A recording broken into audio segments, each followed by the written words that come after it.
अफीम खाता और वसुंधरा के साथ घूमता, कौन मना करता? सरपंच सही तमाम हमारी पार्टी के राष्ट्रीय महासचिव भाई मनीष चौधरी और शिवसर के विधायक छोटे भाई नारायण बेनीवाल, पार्टी के प्रदेश अध्यक्ष और गोपालगढ़ विधायक पुखराज जी गर्ग, जितने हमारे प्रधान बैठे हुए हैं, लाल सिंह जी मूंड अभी ताजा चुनाव लड़े सरदार शहर के अंदर, जिन्होंने भारतीय जनता पार्टी और कांग्रेस का दिमाग ठीक कर दिया था। सीताराम जी बैठे बगल में, चौधरी साहब बैठे उधर हमारे ताऊ जी, और तमाम ही हमारे सारे प्रवक्ता, पार्टी के सारे पदाधिकारी, सम्मानित मंच और हजारों की तादाद के अंदर उपस्थित मौजूद बुजुर्गों, नौजवान साथियों, मेरे भाइयों, आज राजस्थान उस मोड़ पे खड़ा है। आप देखिए मुख्यमंत्री जी का बयान, देखिए किस तरह बयान दे रहे मुख्यमंत्री, और दिल्ली वालों को देखिए, जो भी उनके खिलाफ बोलता है उसको सीबीआई का डर दिखा देता है, ईडी का डर दिखा के उस नेता का मुंह बंद कर देते हैं। ये तो लोकतंत्र खतरे में है, लोकतंत्र की हत्या हो रही है हिंदुस्तान के अंदर, लोगों को बोलने का अधिकार नहीं। अगर आम आदमी बोलना चाहता है तो राजस्थान की सरकार भी उसे तंग करती है और दिल्ली की सरकार भी तंग करती है। कांग्रेस की जब सरकार बनी थी राजस्थान के अंदर, तब ये बात चली थी कि किसानों का कर्जा माफ होगा। राहुल गांधी ने कहा था 1, 2, 3, 4, 5, 8, 9, 10 दिन में संपूर्ण कर्जा माफ। किसी ने पर्ची पकड़ाई और राहुल गांधी ने बोल दी 10 दिन में कर्जा कैसे माफ होगा, बताओ मुझे। और कर्ज माफ के लिए अगर बीजेपी के लोग कांग्रेस पर आरोप लगा रहे हैं, वो झूठे हैं, वो भी चाहे तो कांग्रेस बीजेपी दोनों मिलकर, स्टेट और दिल्ली मिलकर देश के किसानों का कर्जा माफ कर सकती है। कर्जा माफी के आंदोलन को अगर हवा किसी ने दी तो नागौर के अंदर जब हमने हुंकार भरी थी और मध्य प्रदेश, मंदसौर और उन इलाकों में किसानों ने कर्ज माफी का आंदोलन को लेकर सीने पर गोलियां खाई और पूरे देश में कर्ज माफी का आंदोलन को हवा मिली थी। भाइयों, कर्जा माफ पहली आवश्यकता है।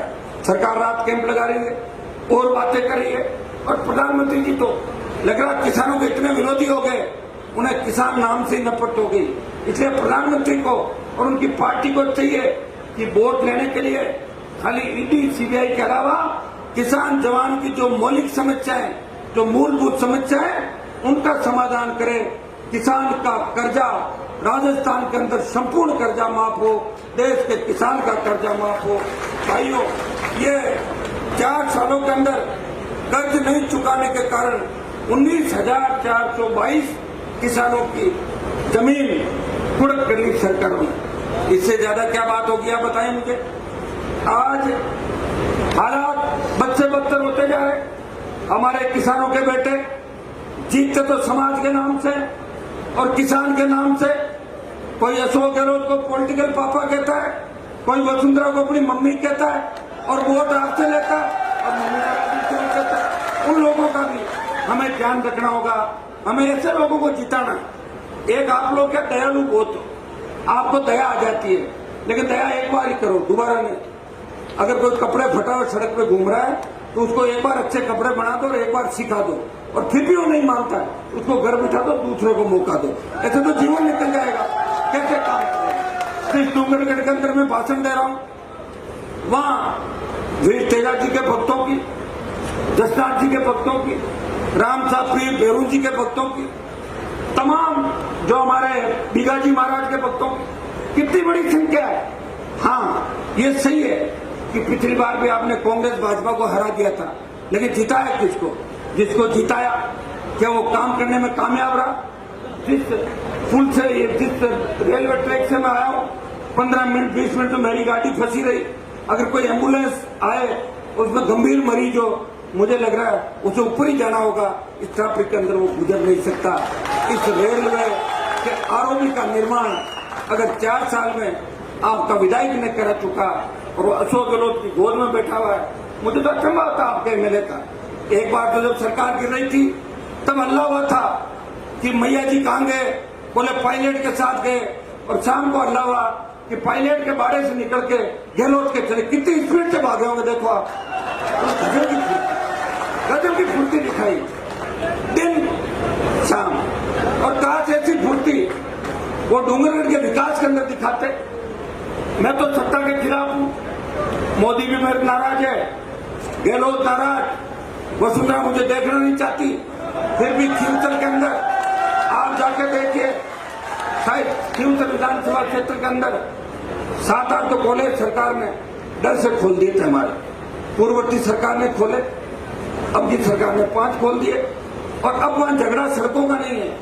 नागौर, खींवसर, मेड़ता और इन इलाकों में झगड़ा यह है कि सड़क 3.75 नहीं 5.5 मीटर बने, ये झगड़ा चालू हो गया। 3.75 का झगड़ा ही समाप्त हो गया।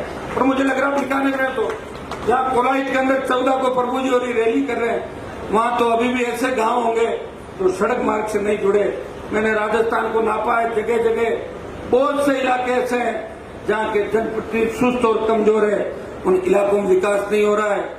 डूंगरगढ़ प्यासा है, डूंगरगढ़ की धरती पानी मांग रही है, वो पीने का पानी यहाँ का आम आदमी मांग रहा है, वो सिंचाई का पानी यहाँ के लोग मांग रहे हैं। अगर हमारे नेताओं की सोच ठीक होती, 60 साल पहले इंदिरा गांधी नहर सहित हरियाणा से जो नहरें आती है, अगर राजस्थान के अंदर उन नहरों से सिंचित क्षेत्र बढ़ा दिया जाता तो हमारे बच्चे भी इंग्लैंड, अमेरिका, जर्मनी के अंदर पढ़ते।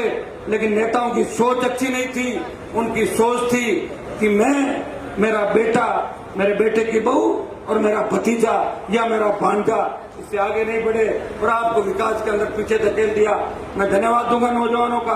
क्या महाराष्ट्र गए, गुजरात गए, मद्रास गए, बेंगलोर गए, हैदराबाद गए, आपने वहां पे समाज का मान सम्मान बढ़ाया और यहाँ से हजारों हजार बच्चों को वहां रोजगार दिया। उसी के परिणाम है कि आज हमारा समाज, शेड्यूल कास्ट के हमारे भाई, ओबीसी के दूसरे भाई धीरे धीरे आगे बढ़ रहे हैं। अगर हमारे नेताओं की सोच ठीक होती तो हम 50 साल पहले आगे चले जाते।